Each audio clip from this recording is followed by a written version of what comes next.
Los invito a abrir las Sagradas Escrituras en el primer libro de los Reyes, capítulo 17.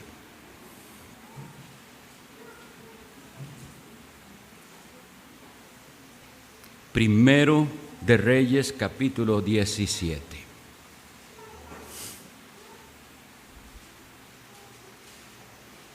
Es un privilegio que el Señor me da estar con ustedes esta mañana, en este día tan especial en que mi estimado hermano y amigo Adrián Pasarelli es establecido y ordenado al ministerio pastoral en esta iglesia.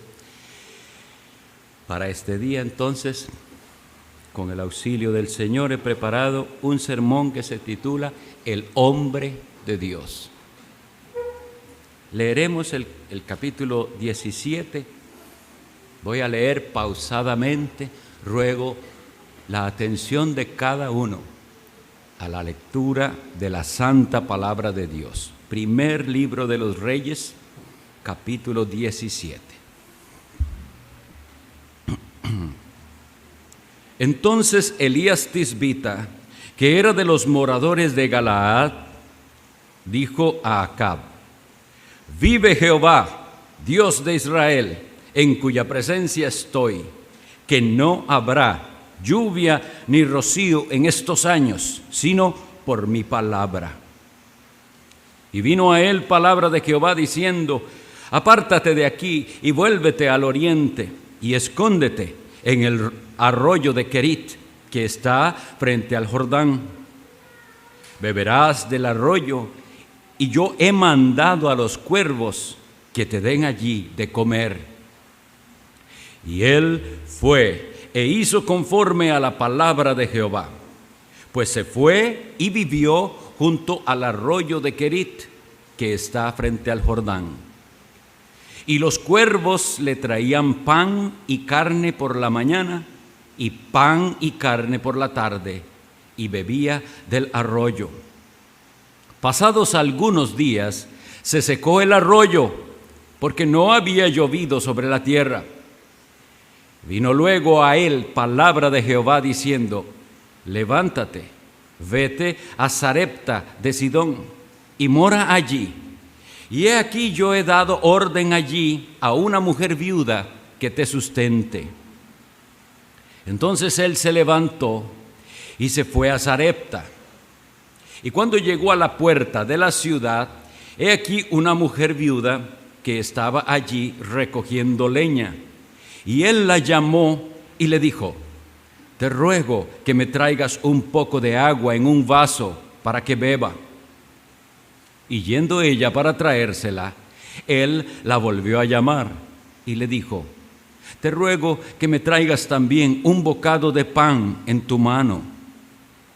Y ella respondió: Vive Jehová tu Dios, que no tengo pan cocido, solamente un puñado de harina tengo en la tinaja y un poco de aceite en una vasija. Y ahora recogía 2 leños para entrar y prepararlo para mí y para mi hijo, para que lo comamos y nos dejemos morir. Elías le dijo: No tengas temor, ve, haz como has dicho, pero hazme a mí primero de ello una pequeña torta cocida debajo de la ceniza, y tráela, y después harás para ti y para tu hijo. Porque Jehová, Dios de Israel, ha dicho así: la harina de la tinaja no cesará. La harina de la tinaja no escaseará, ni el aceite de la vasija disminuirá, hasta el día en que Jehová haga llover sobre la faz de la tierra. Entonces ella fue e hizo como le dijo Elías, y comió él y ella y su casa muchos días. Y la harina de la tinaja no escaseó, ni el aceite de la vasija menguó, conforme a la palabra que Jehová había dicho por Elías. Después de estas cosas, aconteció que cayó enfermo el hijo de la ama de la casa, y la enfermedad fue tan grave que no quedó en él aliento. Y ella dijo a Elías: ¿qué tengo yo contigo, varón de Dios? ¿Has venido a mí para traer a memoria mis iniquidades y para hacer morir a mi hijo? Él le dijo: dame acá tu hijo. Entonces él lo tomó de su regazo y lo llevó al aposento donde él estaba y lo puso sobre su cama. Y clamando a Jehová, dijo: Jehová, Dios mío, aún a la viuda en cuya casa estoy hospedado has afligido, haciéndole morir su hijo. Y se tendió sobre el niño 3 veces y clamó a Jehová y dijo: Jehová, Dios mío, te ruego que hagas volver el alma de este niño a él. Y Jehová oyó la voz de Elías, y el alma del niño volvió a él y revivió. Tomando luego Elías al niño, lo trajo del aposento a la casa y lo dio a su madre. Y le dijo Elías: mira, tu hijo vive. Entonces la mujer dijo a Elías: ahora conozco que tú eres varón de Dios y que la palabra de Jehová es verdad en tu boca. Que el Señor nos auxilie con su Espíritu Santo para entender su palabra.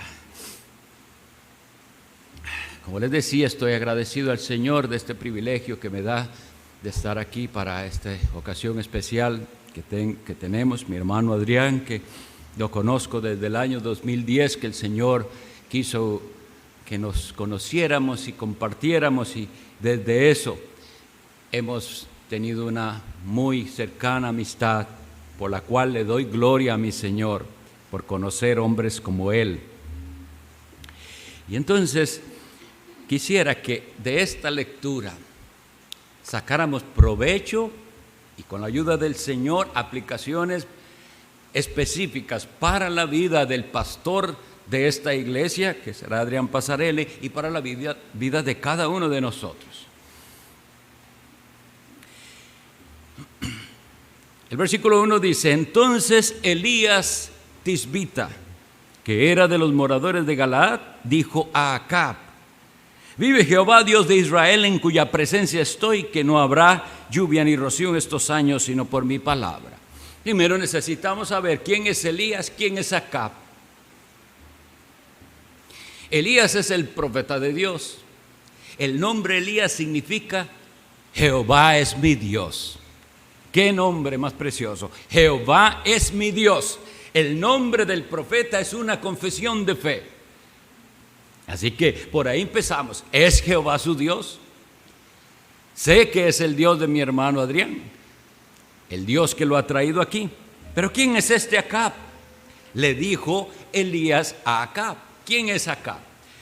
Sabemos que hubo una época en la que Israel tuvo un reino unido, un reino glorioso, un reino que fue magnífico, unido bajo el rey David, y luego glorioso y próspero bajo su hijo Salomón. Pero a causa del pecado ese reino fue partido en dos y quedó en la parte sur del país el reino de Judá, con la capital verdadera de aquel reino, Jerusalén, donde estaba el verdadero templo de Dios en aquella dispensación. Pero los del norte, 10 tribus, se separaron, y con eso empezó una adoración falsa en el llamado pueblo de Dios. Pero este Acab y todos los reyes de Israel, si ustedes leen el libro de Reyes, todos fueron malos, todos. En Judá había algunos buenos, gracias a Dios, pero los reyes de esta parte del norte, si ustedes leen, es impresionante que cada rey era peor que el anterior.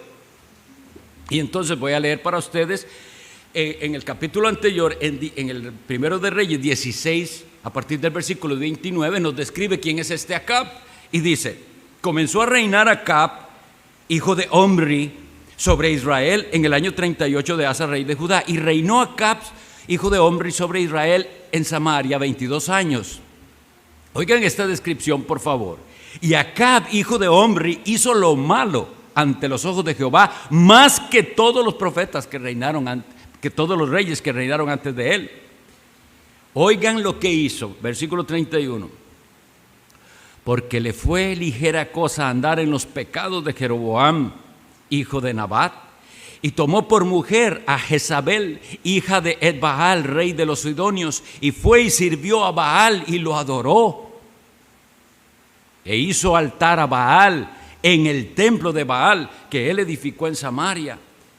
Hizo también Acab una imagen de acera, haciendo así Acab más que todos los reyes de Israel que reinaron antes de que él, para provocar la ira de Jehová, Dios de Israel.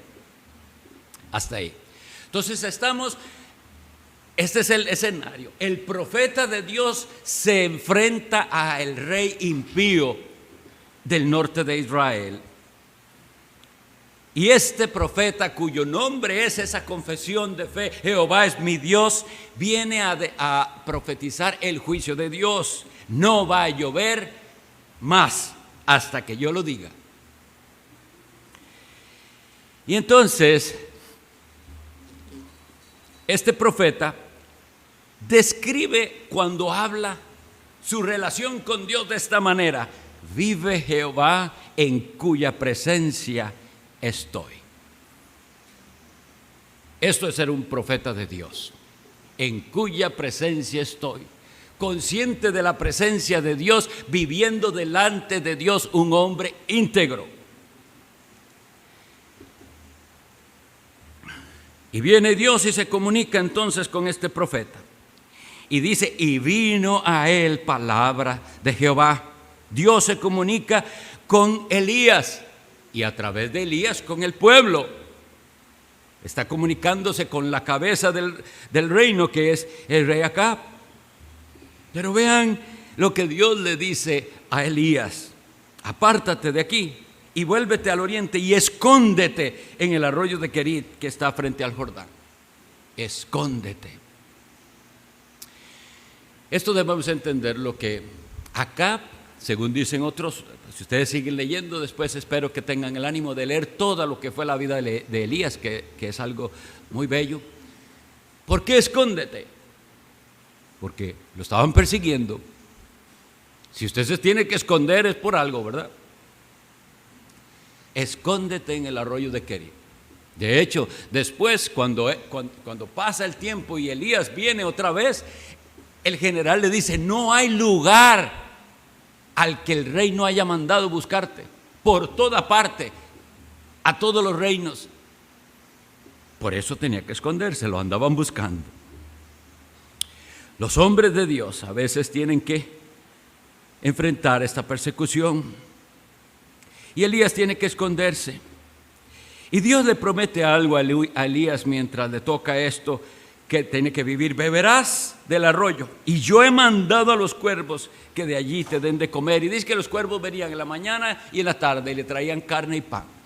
Dios mandando a los cuervos es un recordatorio de que Dios nuestro Dios soberano, gobierna absolutamente lo que sucede en este mundo de manera peculiar y detallada. Así que no se imagine que lo que le pase al más pequeño ser creado está desligado de Dios. Dios mandó a estos cuervos. ¿De dónde traerían comida estos cuervos? Pero Dios se los mandó y ellos iban y traían carne y pan cada mañana y cada tarde. Elías había obedecido y estaba entonces confiando en la providencia de Dios. No quisiera estar haciendo alegorías de la Escritura, pero algo representarán esos cuervos que traen carne y pan en la vida del profeta. Pero vean lo que sucede. El versículo 5 dice: él hizo conforme a la palabra de Jehová. Y fue y vivió en el arroyo de Querit, que está frente al Jordán. Pero el versículo 7 dice: pasados algunos días se secó el arroyo porque no había llovido sobre la tierra.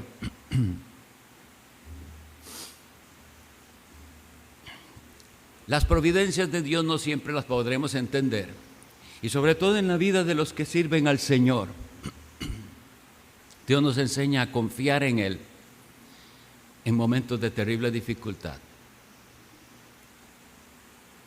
Dios lleva a Elías, le dice que se esconda en el arroyo de Querit. Le dice que ha mandado a cuervos que lo alimenten.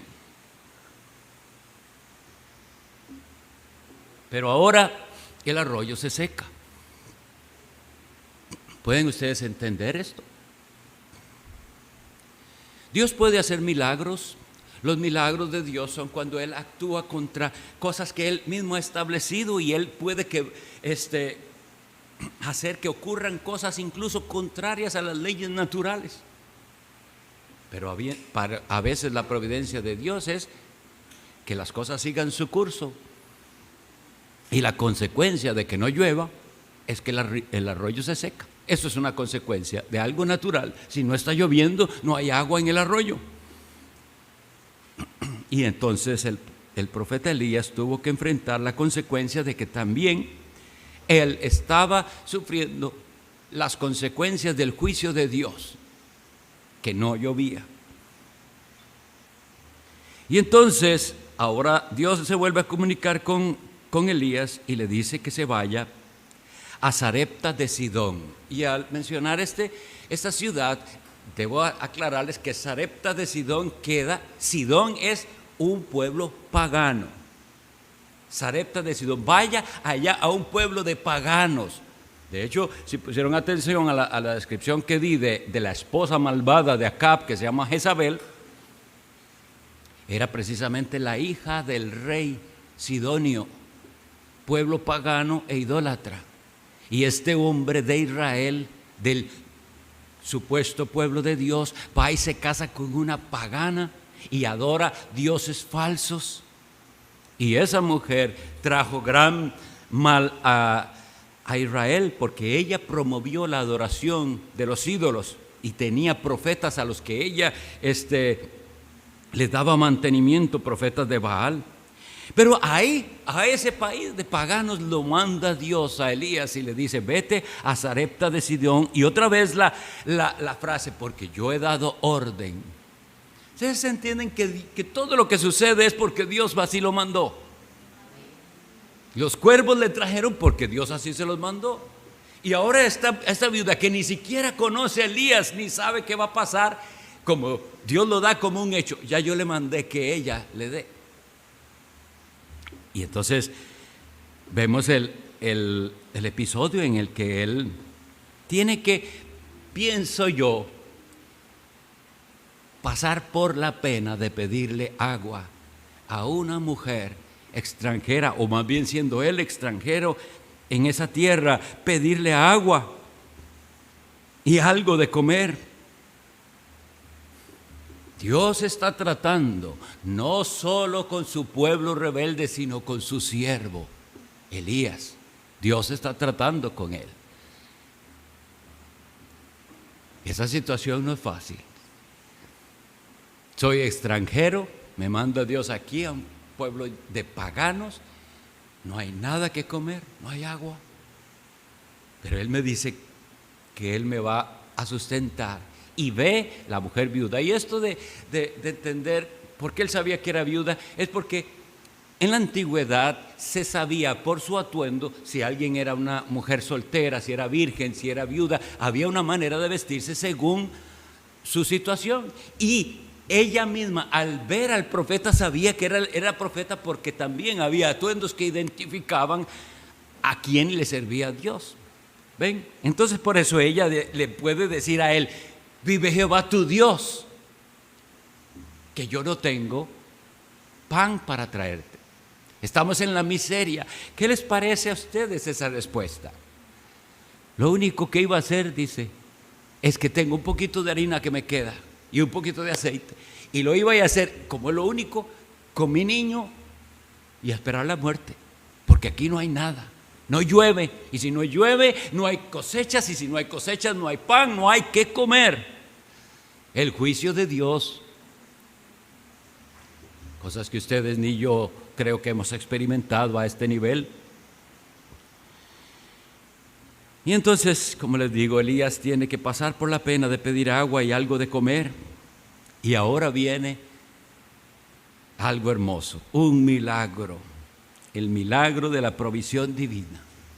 Él le dice que sí, que vaya, que le haga entonces por lo menos una pequeña torta y se la traiga primero, lo cual es una prueba de fe, porque así ha dicho Jehová, no va a escasear la harina ni el aceite hasta que Jehová quite este castigo y vuelva a hacer llover.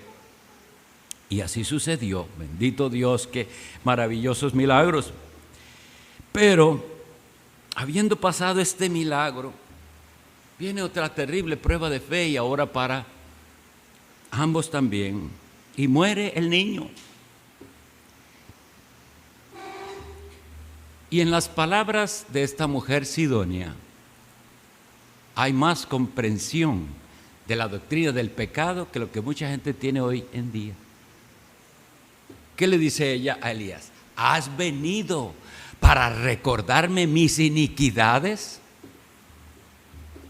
Qué poca conciencia que hay hoy en día de nuestras iniquidades. Y esa mujer sabía que el ser humano es pecador y que merece los castigos de Dios, y que cuando se enfrenta usted a la muerte se está enfrentando a esta verdad: el alma que pecare, esa morirá. Por cuanto todos pecaron y están destituidos de la gloria de Dios. La paga del pecado es muerte. Y parece que todo eso lo sabía una mujer pagana. ¿Has venido para recordarme mis iniquidades? Se muere el niño. Lo que está diciendo ella: yo sé una cosa, no sé mucho de teología, no sé mucho de usted, pero yo sé una cosa, que el sufrimiento en este mundo es por causa del pecado. Y se muere el hijo y ella sabe que es causa del pecado, de sus iniquidades, de toda la iniquidad en general, porque por eso existe el sufrimiento y el dolor en este mundo. Y el profeta de Dios se siente un poco frustrado por la clase de oración que hace. Los profetas de Dios, eso es lo lindo del libro de Dios, que habla con verdad. El libro que nosotros tenemos, que Dios preservó por las edades para nosotros, contiene la verdad completa, sin quitar aquellas cosas que son incómodas. Porque si yo les estoy hablando a ustedes del profeta Elías, en mi humanidad yo quería contarles solo lo bueno de Elías. Pero el libro de Dios me dice que Elías también era un hombre que se equivocaba. Y en esa oración él le dice un reclamo a Dios. Eso no es correcto. La Biblia no suprime ningún error de nadie, ni de Abraham, ni de David, ni de los profetas, de nadie. La Biblia me dice cómo eran ellos. Ahora bien, nosotros no tenemos que nunca poner como excusa los errores de los hombres de Dios para decir, Elías lo hizo. Jamás. Así nosotros no leemos la Biblia. Pero bueno, él clama a Dios en una especie de reclamo y dice: aún a la viuda que me está hospedando afligiste. Dios es misericordioso. Dios escucha la oración del profeta y confirma la fe de la viuda, porque le dice al final, cuando viene el milagro de que hace volver a su hijo a la vida: ahora conozco que tú eres varón de Dios y que la palabra de Jehová es verdad en tu boca. Sobre estas cosas quisiera ahora aplicarlas a la vida de un varón de Dios, de un hombre que le sirve a Dios. Porque todas estas cosas que hemos leído las tienen que ser aplicadas al varón de Dios, que es ejemplo de la iglesia, para la iglesia del Señor. Y por lo tanto ustedes, si el Señor les concede tener un hombre de Dios dedicado al servicio de Cristo y al avance del reino de Cristo, tienen a alguien a quien imitar. En tanto él imite a Cristo, porque eso es la manera como que el apóstol Pablo nos enseñó: sed imitadores de mí, como yo de Cristo.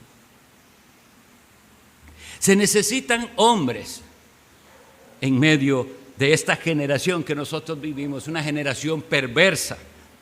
Se necesitan hombres que puedan llamarse como Elías y decir: Jehová es mi Dios.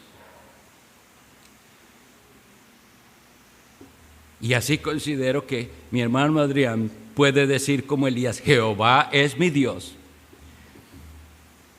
Y él, como todo hombre de Dios, tendrá que enfrentar la impiedad en este mundo, enfrentar a Acab, a un rey malvado, impío. Un rey que, si ustedes siguen leyendo en el capítulo 18, cuando llega al final de todo este periodo de sequía, llega a encontrarse otra vez con ese rey al que él le había dicho: no va a volver a llover.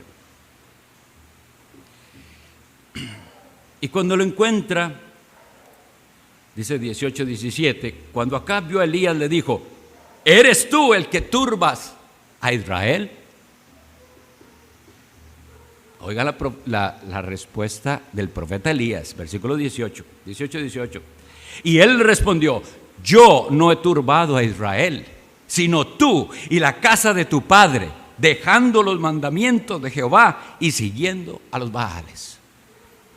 Esta es la voz del profeta de Dios, que tiene que hablarle con la verdad a quien sea, incluso a los gobernantes. Y los hombres de Dios en nuestra generación, los hombres que pueden decir: Jehová es mi Dios, tienen que enfrentarse a los gobiernos y decirles: todo esto que estamos pasando es por culpa de ustedes, que se han apartado de los mandamientos de Dios. Nosotros vivimos algo muy tremendo. La gente se aparta de los mandamientos de Dios, y los que se llaman hombres de Dios no van con la voz profética a decirles: ustedes se han apartado del camino de Dios, de sus mandamientos. Y necesitamos hombres como Elías que puedan decir: vive Jehová, en cuya presencia estoy. Hay una frase latina que usaban que dice así: coram Deo. Un creyente vive coram Deo, significa de cara a Dios. Eso es lo que está diciendo realmente Elías ahí. Yo vivo en la presencia de Dios, consciente de que Él está. La locura de lo que nosotros estamos viviendo es que la gente cree que Dios se distrae y no los está viendo y no los está oyendo lo que dicen, lo que hacen, lo que piensan. Y por eso viven vidas dobles, vidas secretas de pecado. Y por eso creen que se van a salir con la suya. Pero que el hombre de Dios que trae aquí, mi hermano Adrián, viva siempre coram Deo, de cara a Dios y diciendo: en su presencia estoy yo. Dios es omnipresente, claro que sí, lo sabemos, ¿dónde no está? Pero usted tiene que vivir consciente de su presencia para vivir en integridad y cuidar sus actos, sus palabras, porque vive consciente de que Dios está. Vive Jehová, en cuya presencia estoy. El hombre de Dios, como Elías, escucha su palabra para ir y hablar en el nombre de Dios. Vino a él palabra de Jehová. Nosotros sabemos que la revelación de Dios, como decía el pastor en la mañana, es suficiente. Ya Dios habló. En Hebreos capítulo 1 dice muy claramente que Dios, habiendo hablado antes de muchas maneras a los padres por los profetas, ahora nos ha hablado por el Hijo.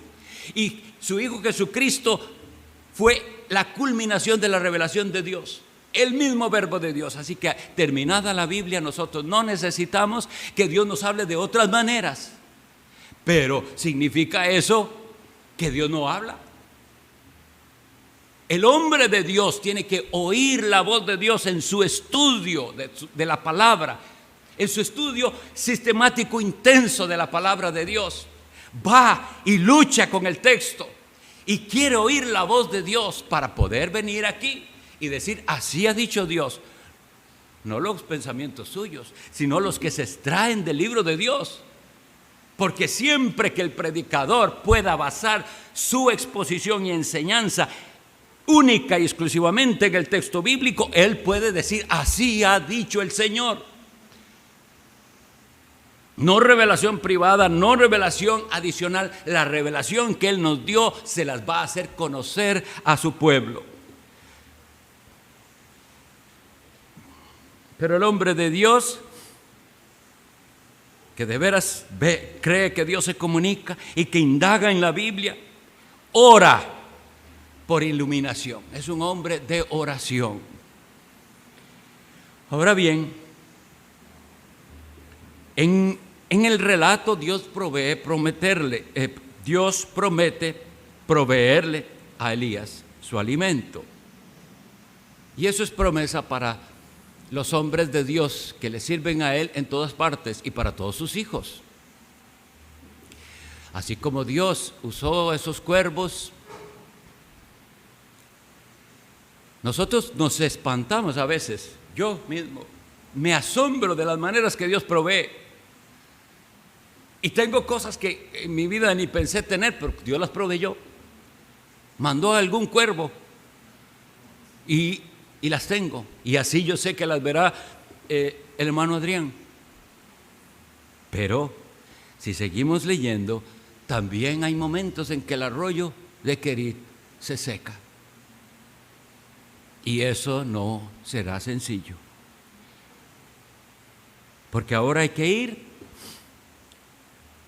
y ser humilde y usar los medios que Dios dio, su iglesia, y ser sincero y tener la confianza de pedir cuando se necesita. Ahora, los falsos profetas que abundan en nuestro tiempo toman un versículo como este en el que Elías le pide a una viuda para descaradamente decir, por eso a mí no me da pena pedir en mi programa y poner ahí que me mande, porque Elías le pidió a la viuda. Y hacen de su religión y de su actividad religiosa un verdadero negocio. Pero en todo el relato de la Sagrada Escritura, yo solo veo una vez que Elías fue mandado a pedirle a esta viuda. Y estos que andan ahí le andan pidiendo a las viudas y no viudas dinero constantemente. Algo que marca el ministerio de un hombre de Dios es su dependencia de Dios, pero también su humildad. Y vendrá el momento en el cual tal vez el hombre de Dios necesita. Entonces, ¿a qué nos lleva esto? Una iglesia sana tiene que procurar por medio de sus diáconos cuidar de su pastor. Los diáconos son muy necesarios. Así que le hablo a la Iglesia Bautista Reformada de Liberia que tienen que buscar entre ustedes, como les dijo Pedro a la Iglesia de Jerusalén, tienen que buscar entre ustedes hombres llenos del Espíritu Santo que realicen la función diaconal. Porque los diáconos, decía un predicador del siglo XIX, bautista del siglo XIX, los diáconos sirven a 3 mesas. La mesa de los pobres. No debe haber necesitados, para eso se recoge constantemente, para que no haya aquí en el pueblo del Señor alguien que no tiene lo necesario. La mesa de los pobres. La mesa del Señor, ellos son los encargados de ese momento tan especial de la ordenanza. Y la mesa del pastor. Tienen que asegurarse de que no le falta lo necesario al hombre de Dios. Y para eso Dios dio el ministerio diaconal. Y una iglesia que no tiene diáconos demuestra una gran deficiencia. Porque demuestra que no hay gente deseosa de servir. Porque la palabra diácono, eso es lo que significa, servidor de mesas. Ese era el significado más inicial de un diácono, el que servía la comida. No es una palabra inventada en la Biblia, se usaba en el mundo griego. El que servía la comida era el diácono. Eso era básicamente. Después el término es tomado prestado por el cristianismo y luego ya viene el establecimiento del oficio, que es para los hombres que tienen los requisitos que dice 1 Timoteo 3, Tito 1, etc. Bueno, pero entonces, si hemos de tomar lección de lo que leímos, es necesario que la iglesia tenga esa disposición y saber, es deber de la iglesia asegurarse de que el hombre de Dios no pasa necesidades. Es una responsabilidad delante de Dios. La iglesia está mandada por Dios, Dios lo ha ordenado. ¿Y cómo debe sentirse de alegre? He mandado, dice primero a los cuervos, y después dice, he ordenado a una viuda. Es Dios. Entonces, si Dios nos manda, lo hacemos con gozo. Dios nos ha mandado a encargarnos de esta labor de suplir para el hombre de Dios.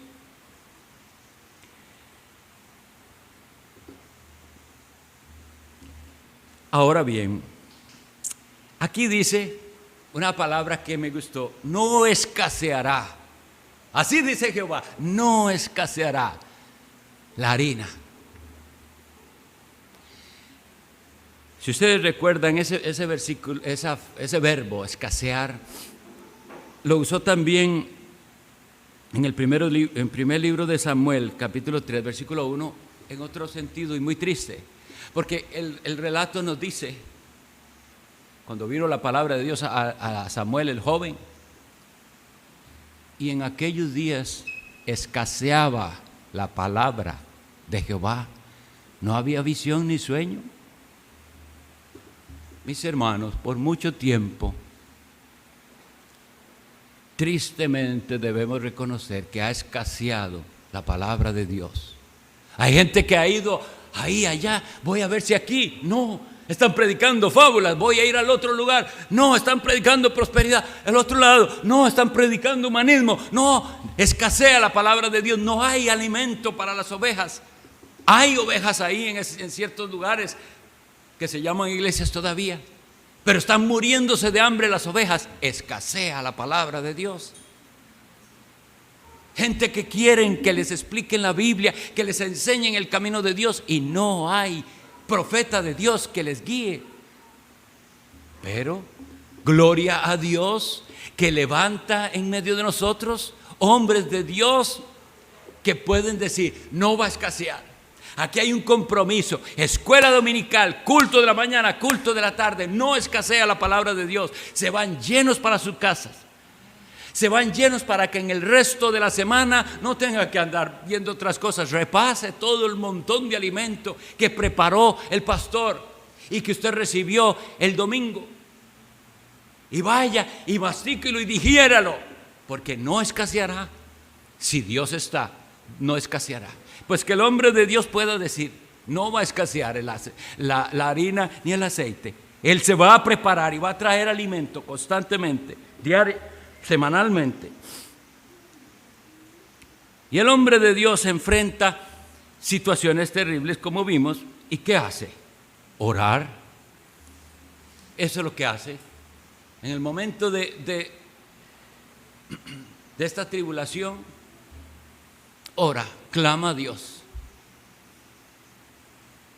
A veces no perfectamente, como igual nos estaba enseñando el pastor esta mañana, pero clama de todo corazón.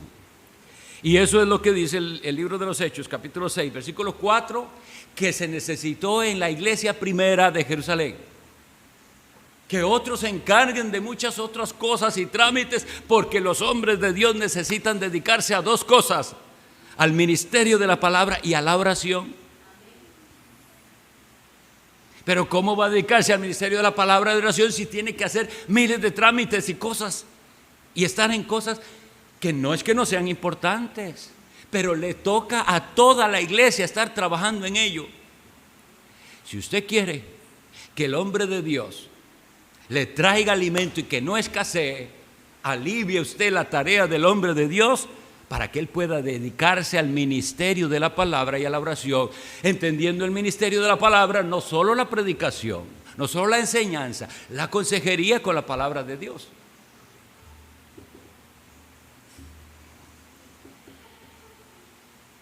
Finalmente, yo deseo tanto que esta iglesia y toda iglesia de Cristo pueda decir, como esa viuda al final: yo conozco que tú eres varón de Dios y que la palabra de Jehová es verdad en tu boca. Qué cosa más linda que se pueda decir eso de mi hermano Adrián, de usted, que la palabra de Jehová es verdad en su boca. Y eso lleva a más, que no es solo decirlo, que él vive con respecto a la palabra de Dios. Ahora, todo esto es importantísimo, porque hay algo que a veces se ha olvidado, y es que una iglesia nunca va a avanzar más que lo que sus líderes. Nunca. El líder va adelante, y así debe ser. Pero si el líder es descuidado, si el líder no es un hombre de oración, si el líder no es un hombre de la palabra, todas esas cosas se van a ver reflejadas en la iglesia. Pero tenemos aquí un hombre de Dios, probado. Entonces, tienen ustedes un reto de imitar su ejemplo. Tienen ustedes que poder decir: la palabra de Jehová es verdad en la boca de mi pastor, porque yo lo veo que él no solo habla, él vive lo que él predica. Y entonces me reta a yo vivir así también, porque eso es algo que necesitamos entender, que para poder corregirlo. Hay una tendencia en el cristianismo a hacer diferencia entre el clero y los laicos. Eso viene del catolicismo. Y entonces, como que hay un segundo estándar para la iglesia. El pastor sí, que sea un hombre de oración, un hombre santo, un hombre de la palabra, pero la iglesia tiene el chance de no serlo. No. Todos estamos llamados a esto. Pero claro que sí, el Señor levanta en medio de su pueblo hombres ejemplares, dignos de ser imitados y seguidos. ¿Comprenden? Pero es tarea de todos. Esto es lo que quiero enfatizar. La iglesia tiene que avanzar. ¿Cómo? Porque el líder avanza. Y esto es así. Yo recuerdo después, es muy amplio daría para tantas exposiciones, pero ustedes deben leer luego que hubo un fin para el ministerio de Elías y ahora había que delegar a alguien más. Esperamos que ese momento en el que el pastor tenga que delegar y decir: ya, hasta aquí llegó mi ministerio, hay otro que lo va a seguir, que no sea muy pronto. Queremos ministerios más extensos, pero el Señor es el que sabe cuánto. Sin embargo, lo que quiero llamar la atención a ustedes es que cuando pasó en la vida de Elías, que fue Eliseo el que iba a sustituirlo, porque Elías fue arrebatado al cielo en carro de fuego, Eliseo se queda y él recibe el manto. Eso tiene su significado, ¿verdad? Él va a ser el sucesor, el manto de Elías.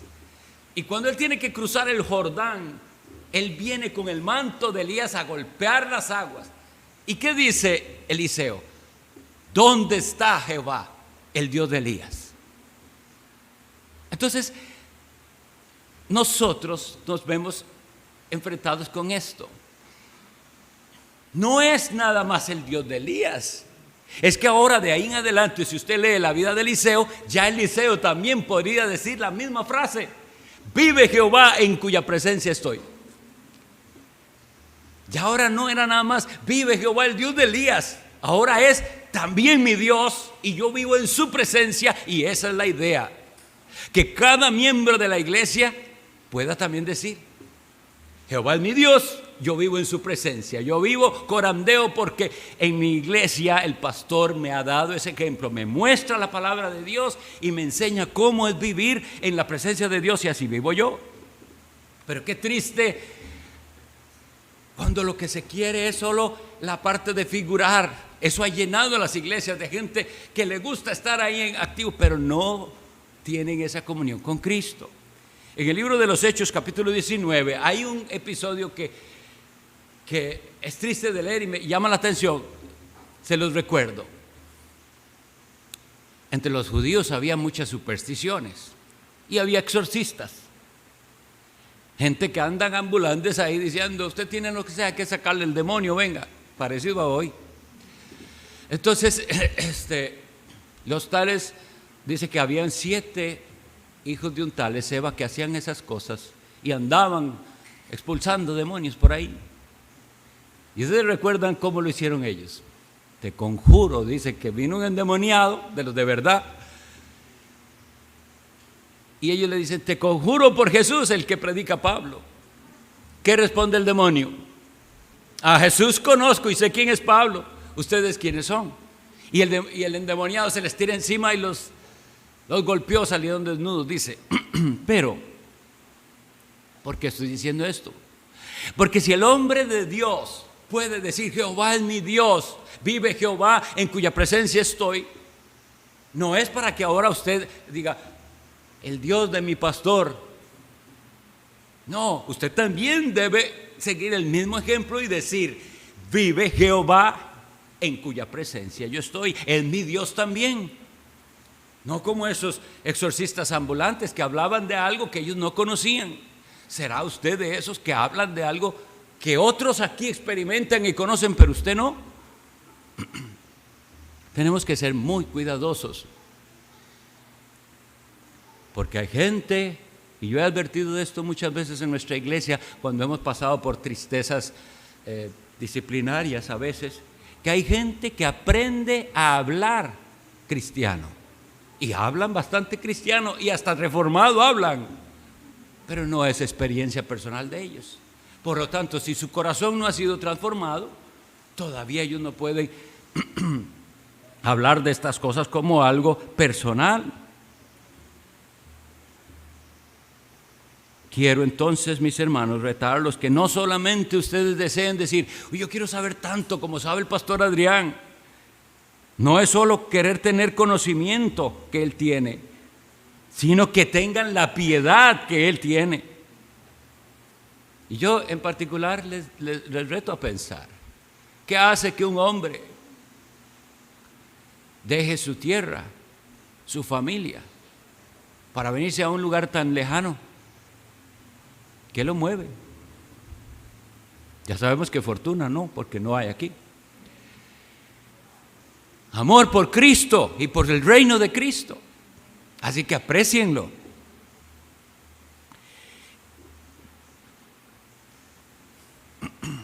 Ahora bien, cuando nosotros hablamos de hombres de Dios, de la Biblia, y nos dejan gran enseñanza, como ustedes vieron, nunca tenemos que obviar que esos hombres, sea como sea, eran falibles. Eran falibles. Igual que los hombres de Dios de hoy en día son falibles. Y Elías, que después tú, en un episodio tan maravilloso como el que sigue en el otro capítulo, que él se enfrenta a 450 profetas falsos y ve el poder de Dios, porque hay una competencia, digámoslo así, entre el sacrificio a Baal y el sacrificio a Jehová. Y aquellos vueltos locos brincando y haciendo todo, pidiéndole a Baal que se manifieste por fuego, y nunca pasó. Pero él vio el poder de Dios cuando clama: escúchame, Jehová, para que este pueblo sepa que tú eres Dios y que tú me has mandado a hacer esto. Y Dios se glorifica. ¡Qué gran victoria! Pero después aquella malvada mujer le dice, porque todos esos profetas murieron, fueron mandados a matarlos. Y esa reina le manda a decir: ¿sabe qué? A usted lo mato yo. Y él, con miedo, huye y va y se esconde en una cueva. Su fe flaquea. Y hay más cosas que seguirá diciendo de Elías, pero no es el punto. Lo que quiero decirles: eran hombres falibles y son hoy en día falibles. Por eso no puede ser nuestro ejemplo. Todo profeta de Dios nos recuerda que hay un verdadero profeta de Dios, Jesucristo, el Hijo de Dios, que no solo nos habló las palabras de Dios, sino que Él mismo es la palabra de Dios encarnada, el Verbo de Dios. Entonces, si han de caminar bien, si han de apreciar el ministerio pastoral del hermano Adrián, tengan siempre en cuenta que él es solo un instrumento que el Señor da, un hombre para guiarles, prepararles el alimento espiritual, para seguirle en lo que es digno de ser seguido, pero que la meta siempre es Cristo y la gloria de Cristo. Que así sea. Y que Dios ponga en el corazón de cada uno aquí eso, la gloria de Cristo. Si usted no entiende por qué, clame a Dios para que Él le cambie su corazón y vea que no hay nada más precioso que vivir para el Cristo. Para el Cristo que este hombre de Dios, Adrián, se compromete a servirle entre ustedes. Ya se ha comprometido, pero hoy de manera formal lo hará.